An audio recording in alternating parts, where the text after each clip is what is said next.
Hello friends, as you have seen that I am giving you handwritten notes of BBA and LLB. So like, comment and subscribe my channel so that you can watch my latest videos. बहुत students की demand आई है कि ये videos Hindi में भी होनी चाहिए मैं अब हिंदी में भी समझाऊंगी so that it will benefit to all the students. Today we will discuss about FIR topic because one of my student need this topic. So let's start today's lecture. Section 154 of CRPC 1973 talks about FIR. FIR is First Information Report.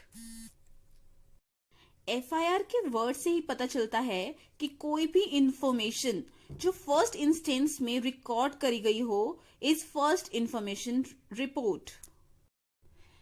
It is a written document prepared by the police when they receive information about the commission of a cognizable offence.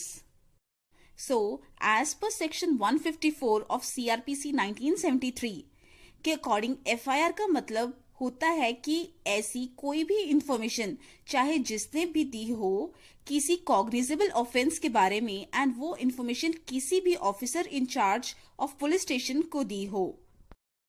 So, it is related to cognizable offense and given to the officer in charge of the police station by anyone is called FIR. जैसे ही FIR launch हुई तो investigation start हो जाती है. So, FIR is a very important document as it sets the process of criminal justice in motion. It is only after the FIR is registered in the police station that the police takes up investigation of the case. Offences are of two types, cognizable and non-cognizable. Cognizable means no permission from the court and non-cognizable means mandatory permission from the court. So, in cognizable offence, police can arrest without permission from the court. And in non-cognizable cases, police cannot arrest without permission from the court. अब मैं short में इसका process समझाती हूँ कि होती कैसे FIR. जो इन्फॉर्मेशन देने आया है पुलिस वालों को वो रिटन या ओरली दे सकता है. अगर ओरली दे रहा है तो पुलिस वाले उसको लिखेंगे एंड उसको रीड करके उसको सुनाएंगे कि देख लो यही तुमने बताया था एंड वही हमने लिखा है एंड उसके बाद उस पर्टिकुलर इंफॉर्मेंट के सिग्नेचर लिए जाएंगे उस पर. एंड हर एक स्टेट गवर्नमेंट जो है वो हर एक पुलिस ऑफिसर को एक बुक देती है मेंटेन करने के लिए. उस बुक में FIR रिकॉर्ड करी जाती है. वो रिकॉर्डेंस एज एन एविडेंस ही होती है एंड उसके बाद फ्री ऑफ कॉस्ट एक कॉपी इंफॉर्मेंट को दी जाती है. एंड अगर आप पुलिस स्टेशन गए एंड पुलिस वालों ने इंफॉर्मेशन रिकॉर्ड करने से मना कर दिया तो आपके पास क्या रेमेडी होती है.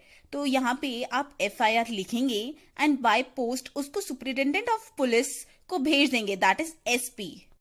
एंड उसके बाद इफ SP सेटिस्फाई हैं उस FIR के कंटेंट को देखकर तो वो या तो खुद वो उस केस में इन्वेस्टिगेट करेंगे या वो अपने किसी सबऑर्डिनेट ऑफिसर को हैंड ओवर कर देंगे इन्वेस्टिगेट करने के लिए. Next is who can file an FIR.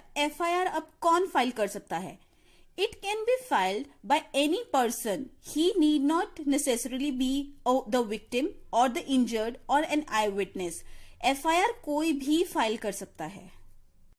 So, next question is where to file. अब FIR कहाँ फाइल होगी. It can be filed in the police station of the concerned area in whose jurisdiction the offence has occurred. अब जहां offence हुआ है वहां की jurisdiction में ही FIR फाइल होगी.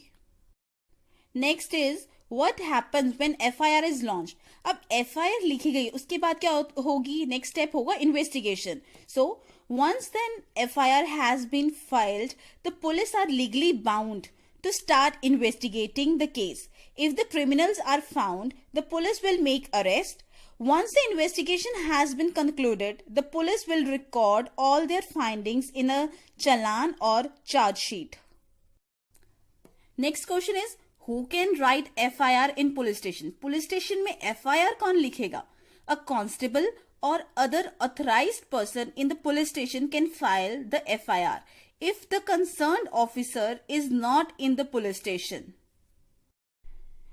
Next is what is the punishment for false FIR. अगर किसी ने फॉल्स FIR लिखवाई है तो उसकी पनिशमेंट क्या होगी? Furnishing false information to the police officer is a punishable offense as per section 182 of the Indian Penal Code and is punishable with imprisonment up to 6 months. उसकी सजा 6 months होगी and ये section 182 IPC में लिखा है. There are more questions related to FIR that we will discuss in the next video. So thank you for watching my video.